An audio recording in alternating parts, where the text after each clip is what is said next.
Welcome to Game Soup. It's a game design podcast where we throw ideas in a pot and see what's cooking. I'm Chloe Montgomery, and I'm here with my most mominious friend. Kayla Dice. What's mominious mean? Like a moomin. Oh, yeah. I'm on board with that. That's a good one. Boobiest was a great one as well. Easiest, I can't deny it.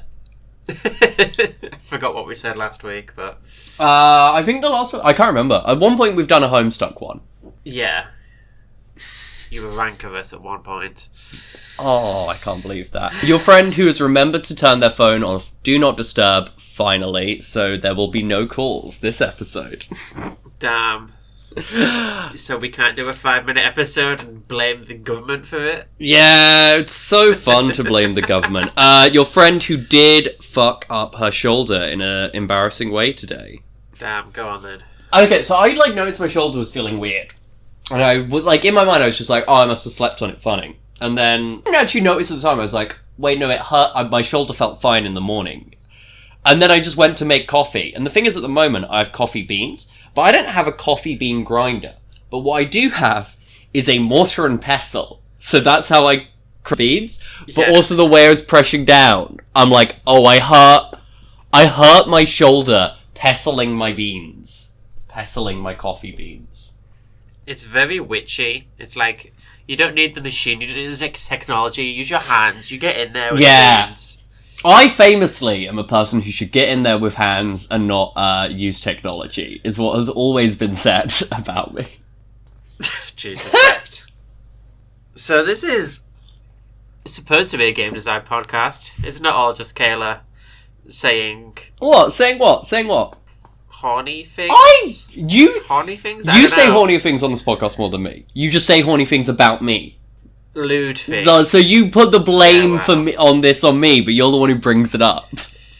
It's victim blaming, really. You just exude horniness. I remember I saw a tweet from a comedian called Grace Jarvis, which is like, when I was a kid, I was fascinated by it was something she did as a kid, probably about loving a museum or something. It's and that's why I'll be a virgin no matter how much sex I have. And I feel I have almost the opposite, where I could be on the driest of dry spells and I'll always be a slut. But this is a weird thing, I no longer have a professional job. So I now could be way hornier, or just way more appropriate, or way more, I don't know. I could far more comfortably suggest extremist violence be enacted against the government.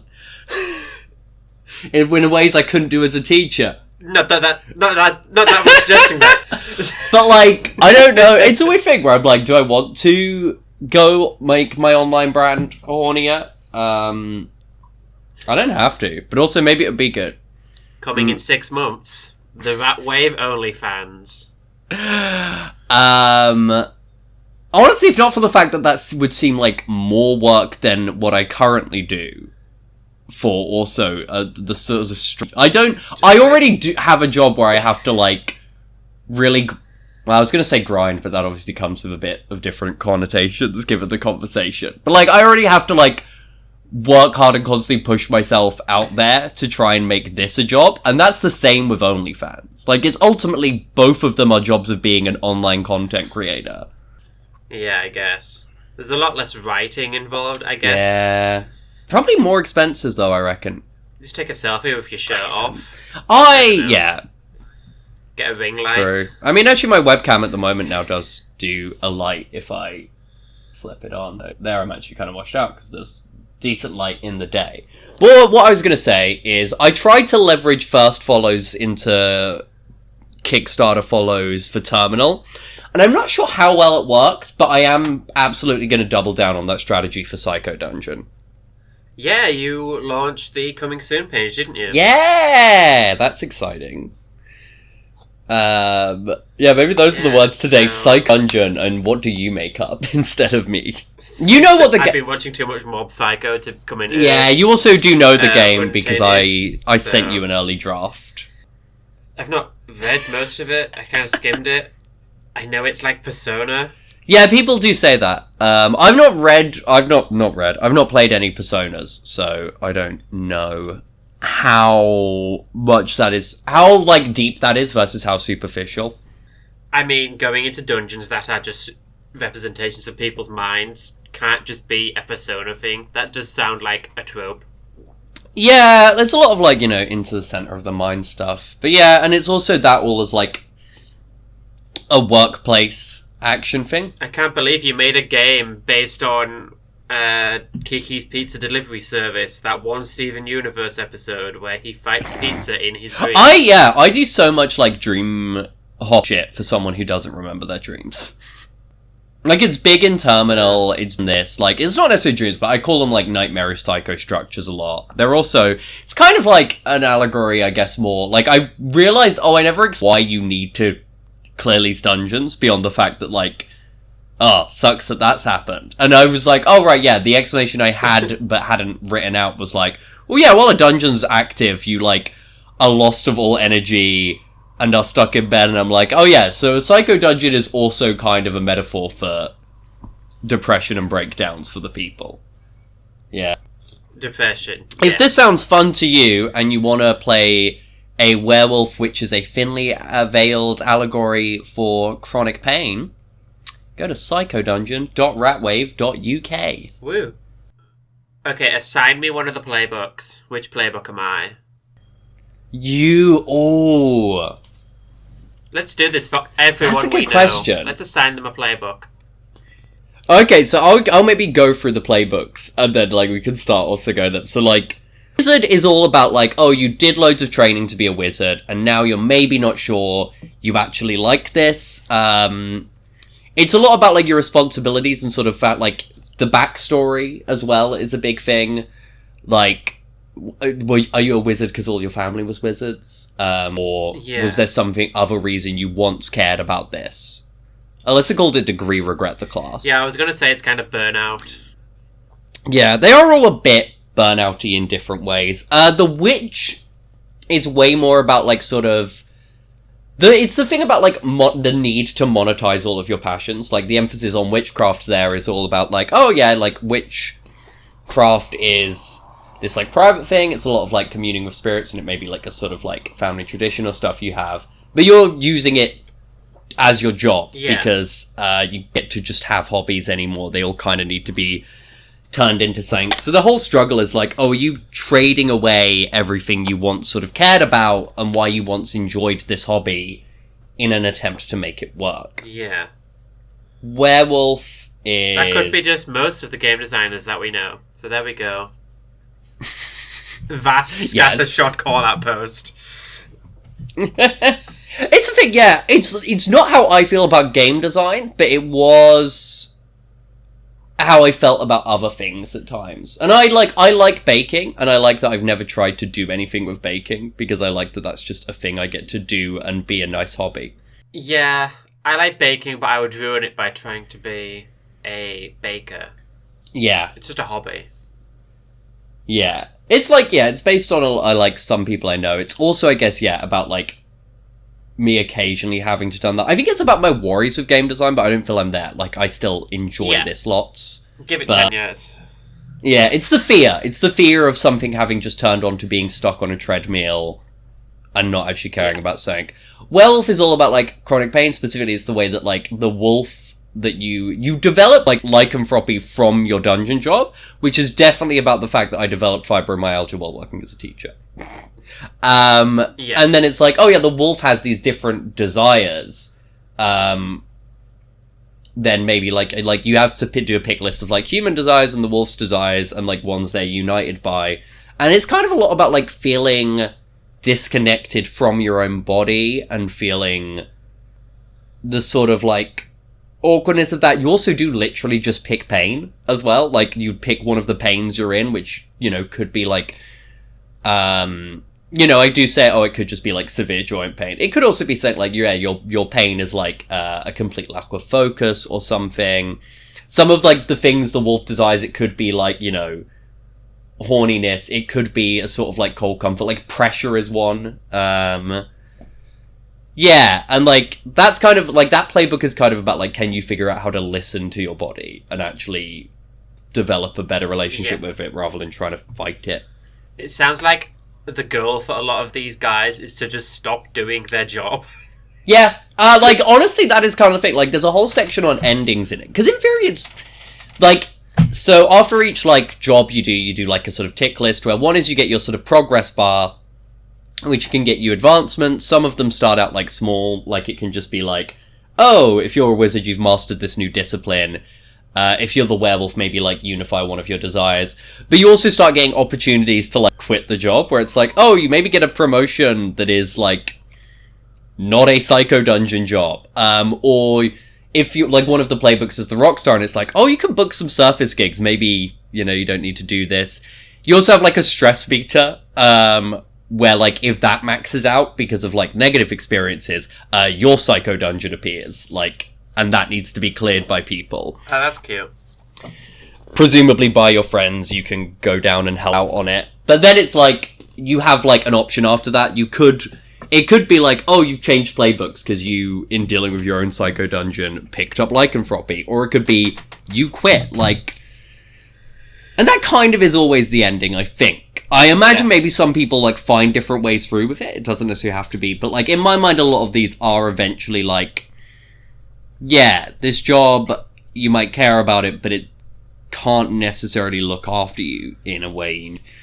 Cyborg is kind of a lot about, like, balance, and accepting help, I think. It's a lot about sort of be vulnerable, being aware of what your limits are, and, like, working with that. I think Cyborg is one of the ones who it is maybe easier to not quit. But also maybe you find some of... You just find a better balance in your life. Yeah, which could be via quitting, or it could be going like, oh, maybe I do this job part-time now.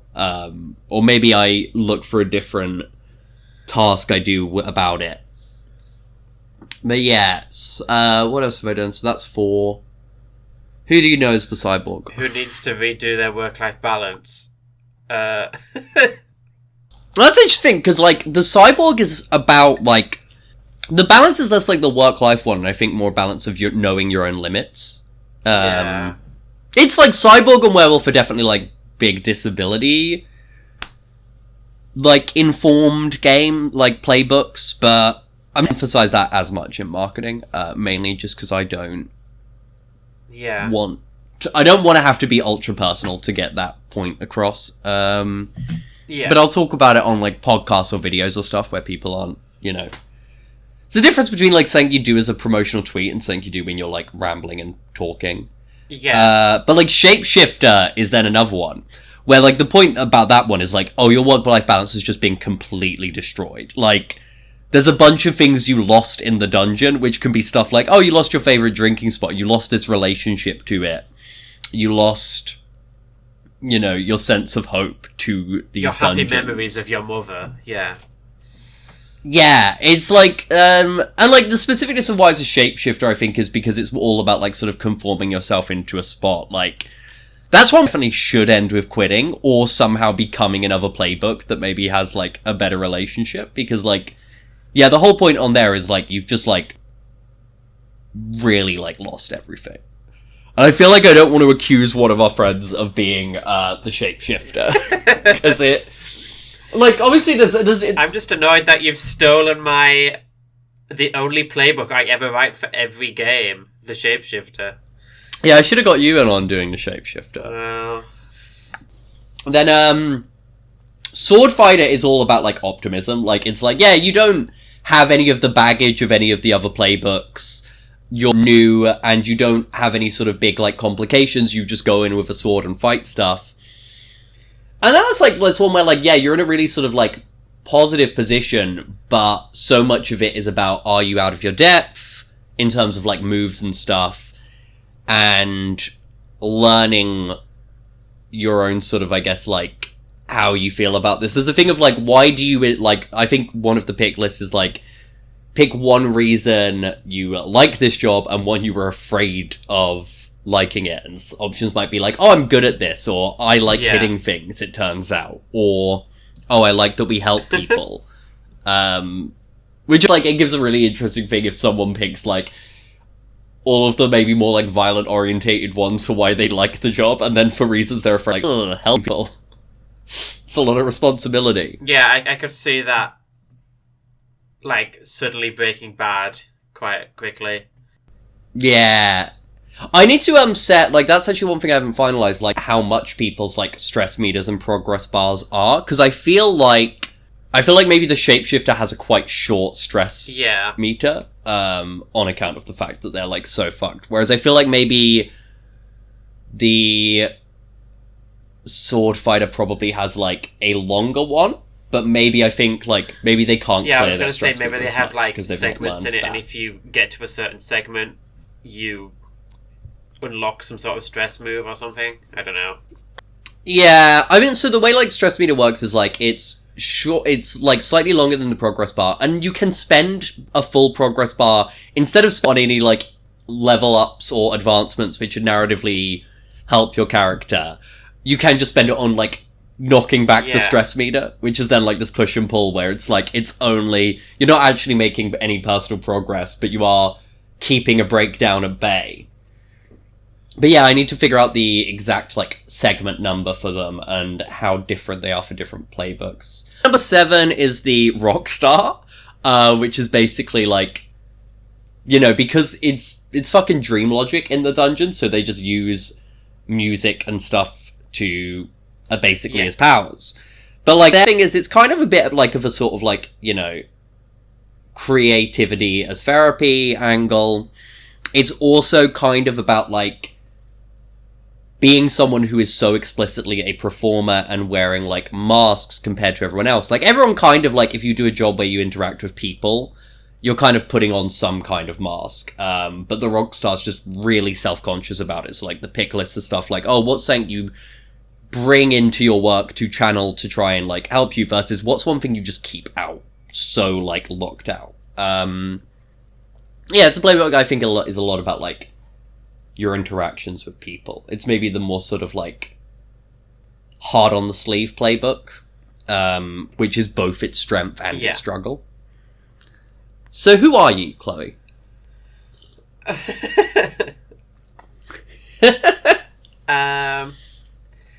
See, I'm not the witch because I haven't gotten to that burnout point of disliking writing. In fact, I want to do more writing. I'm not the wizard because I'm doing nothing to do with my degree.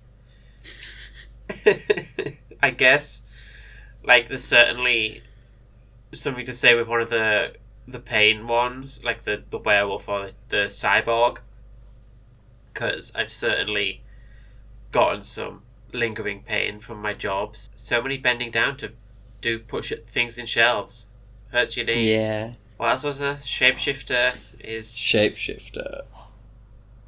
I think at this point you have a good balance, it sounds like. Yeah, no. And what else was there? There was the Rockstar. Rockstar and Sword Fighter, I think, were the others. The Sword Fighter. I think if I'm playing this game, I'm probably picking the Witch. But you think if you were deciding who you are, it's like, none of them are you explicitly. You may like a mix of them. Yeah, for a stretch goal, I'll add an 8th playbook. I don't know what it'll be. It's just a guy who, this is their job. Yeah, I was wondering, what I need to do. Because, like, to some extent, it's me needing to look over the playbooks and go, what's missing? Which maybe what's missing is someone who is, like, really unlikely to quit. Or maybe it's about... So I was like, yeah, maybe it is also about, like, showing up in a really poor state to actually be doing it. That's a bit Shapeshifter, but Shapeshifter isn't that far. Someone who is in a bad place, but the job makes them better. It, like, they can use the violence of the Psychodungeon as, like, a vent for their real world stuff. Or, like, it's a good escape from, like, the crap they have in the real world. And I can't hear Kayla now, so I don't know what's happening. So she's pulling faces at me. She always records with her webcam on, and I don't have a webcam. She's probably saying things. I might put her words into the recording, just sort of lowered. But I think that might be it for Game Soup this week. Thank you for listening. She's sort of panicking now and looking all sad puppy dog. If you want to see a sad puppy dog live in person, come meet us at UKGE. She's looking so mad. Thank you for listening to Kayla talk about Psychodungeon. You can back it on Kickstarter at the link in the description. And thank you for listening to Game Soup. Anything to add, Kayla, who I can't hear? I don't know if she said anything there. Thank you for listening to Game Soup. I genuinely can't hear you.